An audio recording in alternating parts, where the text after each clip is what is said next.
Təşəkkür edirəm, hörmətli xanım sədr, hörmətli həmkarlar. İlk növbədə qeyd etmək istərdim ki, hüquq mühafizə orqanlarının cinayətkarlıqla qətiyyətli mübarizəsi nəticəsində hazırda ölkəmizdə kriminogen durum sabit və nəzarətdədir.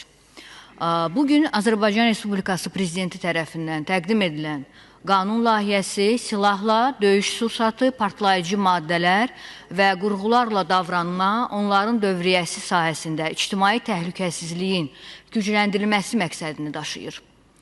Cinayət Məcəlləsinin 228.1-ci maddəsinin qüvvədə olan dispozisiyasına görə qanunsuz olaraq odlu silahı, onun komplekt hissələrini, partlayıcı maddələri və qurğuları əldə etmə, başqasına vermə, satma, saxlama, daşıma və ya gəzdirməyə görə eyni cəza müəyyən edilmişdir.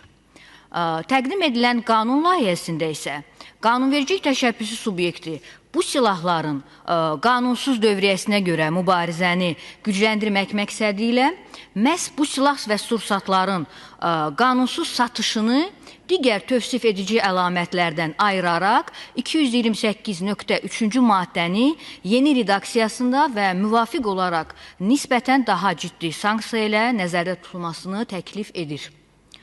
Hörmətli həmkarlar, müqayisə üçün bildirmək istəyirəm ki, oxşar yanaşma Cinayət Məcəlləsinin 234-cü maddəsində də artıq uzun illərdir ki, mövcuddur. Belə ki, qanunsuz olaraq satış məqsədi ilə narkotik vasitələrin dövriyyəsinə, həmin vəsaitlərin hazırlanma, istehsal etmə, əldə etmə, saxlama, daşıma, göndərmə əməllərindən ayrı maddədə verilmişdir və daha ciddi cəzanı nəzərdə tutur. Və hesab edirəm ki, belə yanaşma tamamilə özünü doğruldur. Çünki, məsələn, silahın və digər əşyaların saxlamasından, gəzdirməsindən fərqli olaraq, satmada cinayət tərkibinin elementi olan subyektiv tərəf tam fərqlidir. Burada məqsəd satmadır, yəni tamaqdır və gəlir əldə etmədir. Bu da öz növbəsində artıq tövsif edici bir haldır Cinayət Məcəlləsində.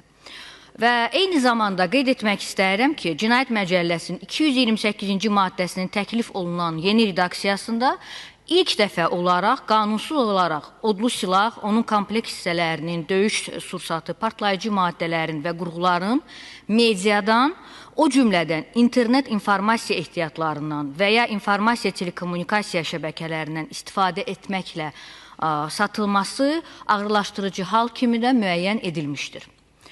Hörmətli sədr, hörmətli həmkarlar, odlu silahla davranma sahəsində ictimai təhlükəsizliyin gücləndirilməsi məqsədi ilə digər bir dəyişiklik də xidməti və mülki silah haqqında qanunda təklif edilir ki, burada da odlu silah əldə etmək hüququnu 18 yaşından artıraraq 21 yaşına çatmış Azərbaycan Respublikasının vətəndaşlarına verilməsi təklif edilir.